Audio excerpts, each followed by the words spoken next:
and welcome to today's episode of The Daily Blend. I am your host, AC, and we are joined in studio today by one of Columbia's most amazing artists, Miss Asia Long. Yes. Asia, how are you today?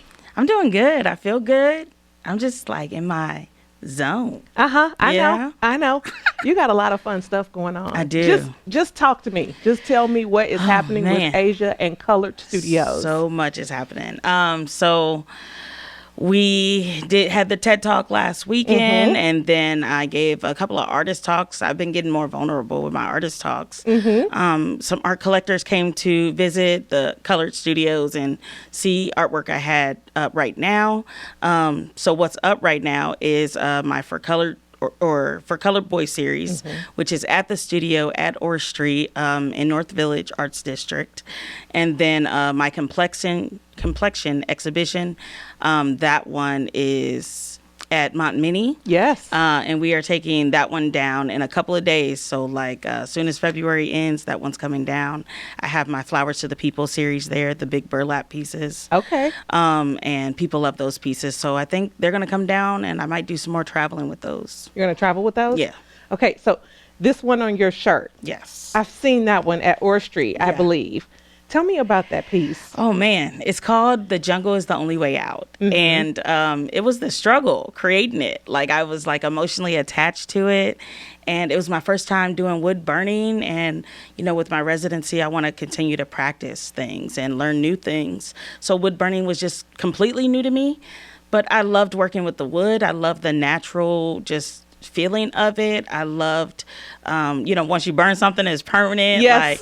And that was like almost like therapeutic for me. I was like, Asia, look, once you complete a piece, I always tell the people I mentor, once you complete a piece, like that is your therapeutic moment, and you solidify it, and then you have to move on.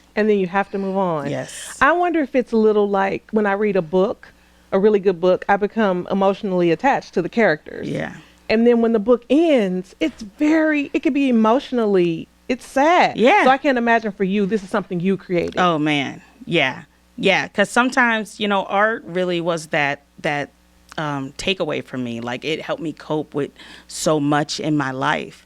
And so now when I see my pieces sell, or I see people wearing them and I see them all over, I'm like, wow, I did that. Like, yes. I conquered that. Like, wow. Like, when I think about where I came from. Yes. Yes. So. Well, Asia, you did that. Thank you. And keep doing that. I'm going to try. Yes, you should. Keep doing it, because we want to see it. Okay. We love it. I love what I have seen from you. I love your spirit. Just everything about you. Yes. I'm digging it. Thank you. I'm digging it. Columbia's digging it. Yeah. So we can find your studio. You're at Orr Street Studios. Yes, ma'am. And we can find your work there. Stop by Orr Street, people. Check out Asia Long, Colored Studios.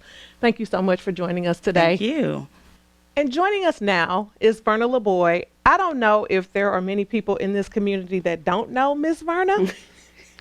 But Miss Verna, thank you so much for joining us. It's an honor to be here, especially representing my girl, our legacy to Boone County, Annie Fisher. Annie Fisher. I have seen you representing Annie Fisher for quite a lot of years. But you just told me before we started rolling. How long have you been representing Annie? About 30 years. 30 I've been years. volunteering, telling her story, taking vacation time, hauling the beaten biscuit machine around that was given to me by elder in the community who's no longer with us. And I am just honored to keep her memory alive. Yes.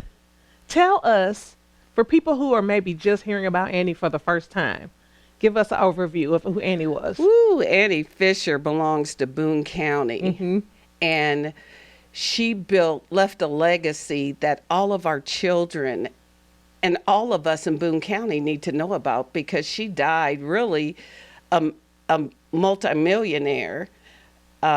She grew up in the south part of Columbia.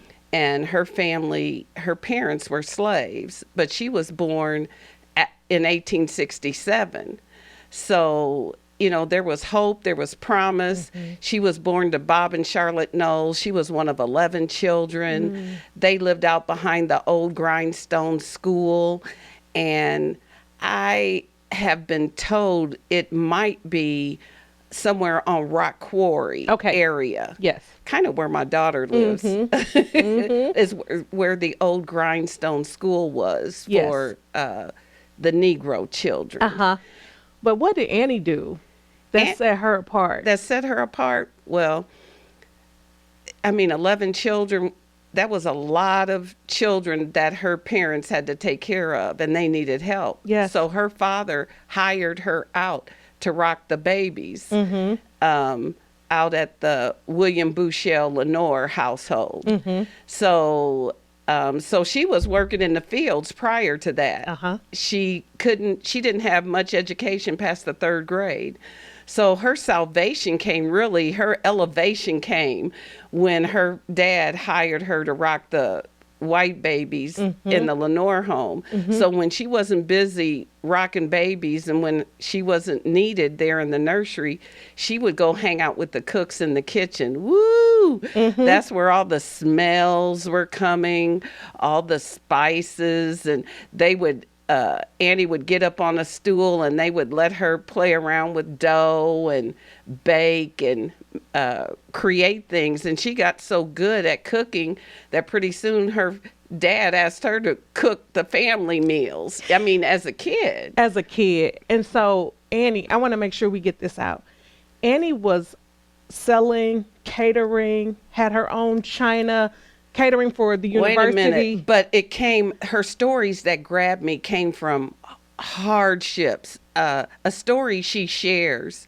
She had a great relationship with the University of Missouri, the kitchen area. When she needed supplies, because she worked for fraternity, she served a lot of their parties. There wasn't a party in Boone County, baby, that was any status that Annie didn't have something to do with. In fact, they changed wedding dates, debutante dates, whatever. So Annie was in popular demand. Very much demand. Listen, check out the story of Annie Fisher and book Miss Verna to represent Annie.